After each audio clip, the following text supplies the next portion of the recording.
Two Canadians jailed in Egypt are now allowed to come home. Some Canadian doctors are out of work, and the Humber Hawks head to Nationals this weekend. Humber News starts now. Shot.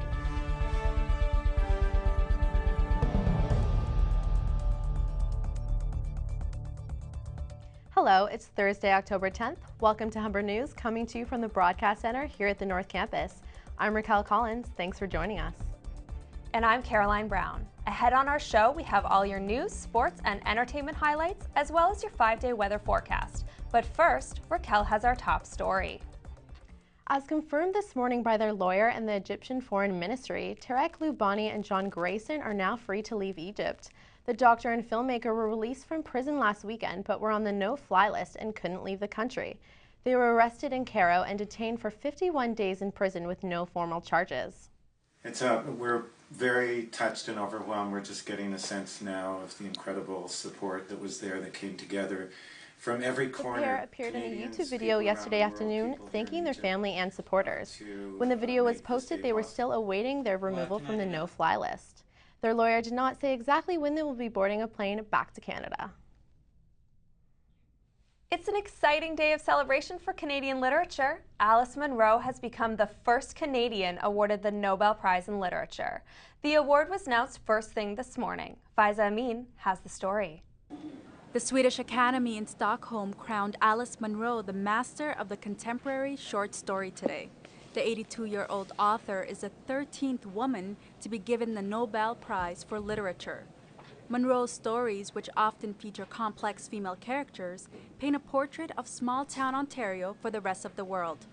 Prasad Bidet, an English professor at Humber, says Munro is an important figure in Canadian literature. She comes at a time, it's interesting, she comes at a time when no one took Canadian literature seriously, and this idea of Canadian literature is really a new idea.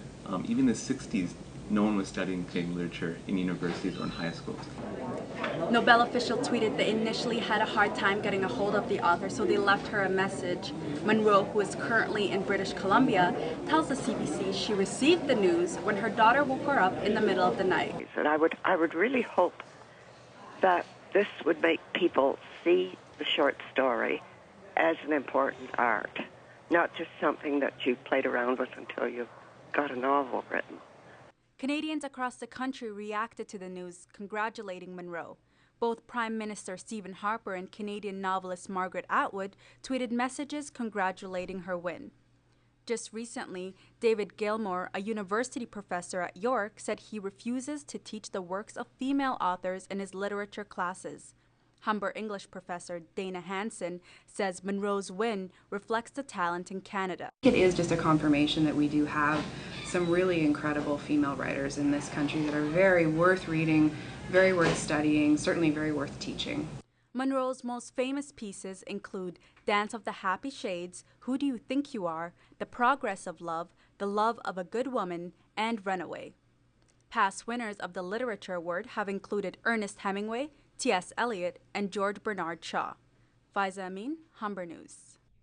The BC Court of Appeal has just announced it has overturned the decision in a controversial right to die case.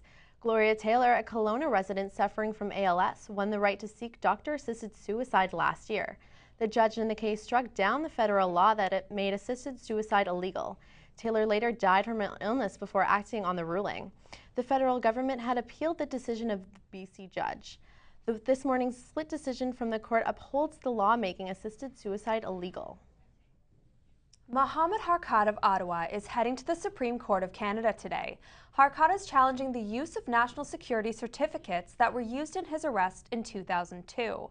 The former gas station attendant was suspected of being an al-Qaeda agent. 11 years later, his statement to the court says he is still not aware of the substance of the allegations.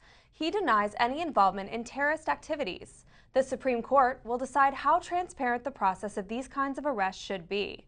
Harkat is an Algerian refugee and lives in Ottawa with his wife. He was recently allowed to remove an electronic trafficking bracelet from his ankle. Back in the city, the Toronto District School Board has selected Donna Kwan as its new executive director and secretary-treasurer. The board passed the motion after debating her credentials for 2 hours behind closed doors. Kwan has held a temporary position since January after a plagiarism scandal involving the previous director, Chris Spence. It may be harder than you think to achieve a healthy glow this winter season. Tanning beds are going to be more regulated from now on. Sandra DeGrandis has the details. The winter season may leave some people wishing for their summer glow again. However, youths across the province may find that their options are limited. Ontario has just passed the Skin Cancer Prevention Act. For those under 18, it will be illegal to use a tanning bed. Tanning salons will not be able to offer tanning services to minors and are required to provide signs about the risks of tanning beds. In a poll by Ipsos Reid in conjunction with the Canadian Cancer Society on youths ages 12 to 17, 8% of youth in Ontario use a tanning bed. 24% say their parents first introduced them to tanning, while 52% of youth say their parents pay for their tanning bed use. Ursula Koseka from the Health Sciences Department agrees the tanning bed ban is a good idea. She says that young people in particular are more at risk to develop cancer. Much more proliferation of our cells as a biological body.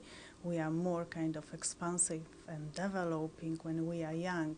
So therefore the potential for mutation of the cells, which is changes of the genetic material, may cause development of cancer. Despite the risks associated with tanning, some feel they will still continue to tan. It's time for myself. It's relaxing. I enjoy the warmth. And the end result, I love the color. Sandra DeGrandis, Humber News. Police are warning Sheridan students in Oakville to avoid walking alone or near forests after 2 women were sexually assaulted. One woman was attacked near the athletic facility and the other on a trail. Both women were jumped behind and screamed in fright before the suspect fled. The suspect is described as a white man, 5 foot 7 inches, wearing all black with his face covered. When we come back, we'll have more news from across the country and around the world. Erin Kenny will have the sports news, and we'll have your weather forecast with Tatiana Patterson.